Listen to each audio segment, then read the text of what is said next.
Radio Kambana Live Report. Importante sa pag-ampo nga dili lamang pagpangayo kundi anaa pagdaing paghinuso pagpasalamat ug pagpangayo sa Ginoo ang mga pagtulon-an nga gipahambit sa ikapito nga novena misa sa pagilid sa mapayag kagahapon adlaw.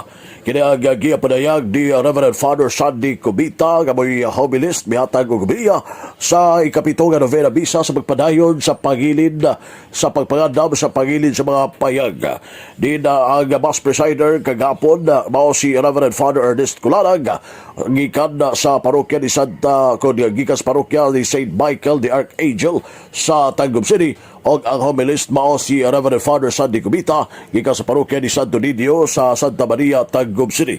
Gabihatag og pagtulod-an sa pag-ampo nga dili lamang pagpangayo kundi anaa ang pagdaig paghinuso pagpasalamat og lakip na pagpangayo sa Ginoo.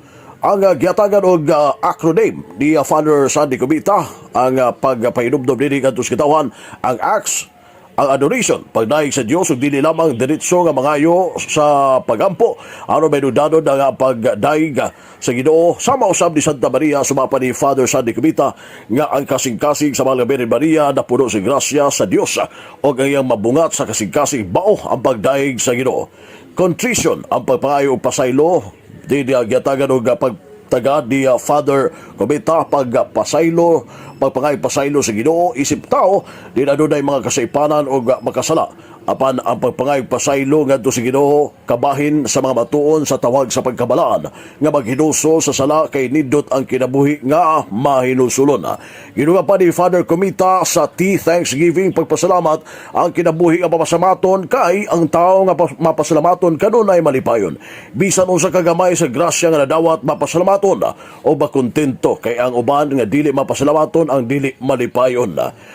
Duga pa ni Father Cubita nga ang wala nahimong mapasalamaton ang wala usab magbalipayon kay dili man na kontento may uban usab nga bisan sa kagamay sa sweldo apan malipayon tungod kay mapasalamaton tungod sa kontento sa unsay anaa niini. Supplication sa ACTS, ang S supplication ang pagpangayo sa Ginoo sumapa ni Father Cubita ang pagpangayo sa Ginoo kay kiniman kabahin sa kinabuhi tungod kay isip Kristohanon magbasaligod gyud kita sa gugmag kaluoy sa Ginoo kay ang Ginoo man ang dangpanan ug menudanon nga kinabuhi anaa sa Ginoo bisan sa makalisod apan mopatigpabaw ang kinabuhing Kristohanon.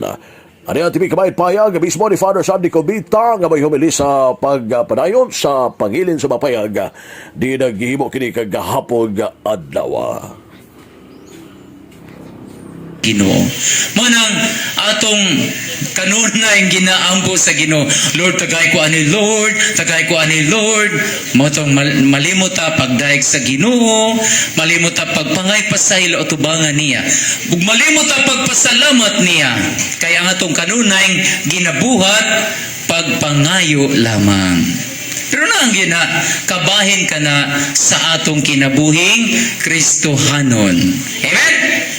Tungod kay sa atong pagkatawhanon, of course, magmasaligon kita sa gugma o kaluoy sa Ginoo.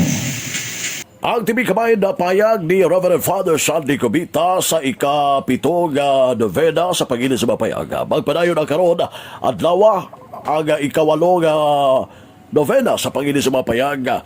Di na ang mga batuon gikan mismo sa Bonifacio, mga batuon gikan sa Bonifacio, Liloan, Don Victoriano, lakip na ang mga batuon sa Banyadero.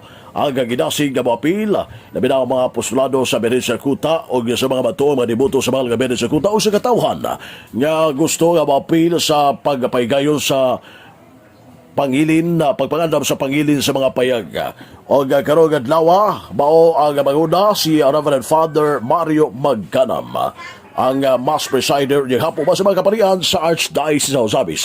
Ug mausab sa Biyernes, Oktubre 11, gidasig mga matuon gikan sa San Lorenzo Ruiz Parish ang mga Filipino-Chinese community nga mapil alang sa maong novena misa sa ugma adlaw Oktubre 11 sa Friday og ang mga matuon gikan sa Tinago ang mass presider lakip na ang mga matuon gikan sa Metropolitan Cathedral sa Immaculada Concepcion sa Nagbeso Zabis. Ang mass presider ugma si Reverend Father Elmo Melo.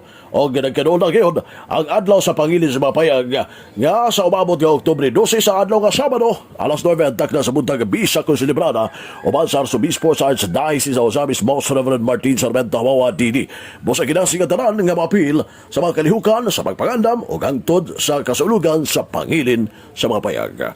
Alang sa DX, dini sa Manadyo Kampana, ang Radio Siba, W8 Manuel Ronquillo Jr. Danag sa Nagbayan. Radio Kambana Live Report.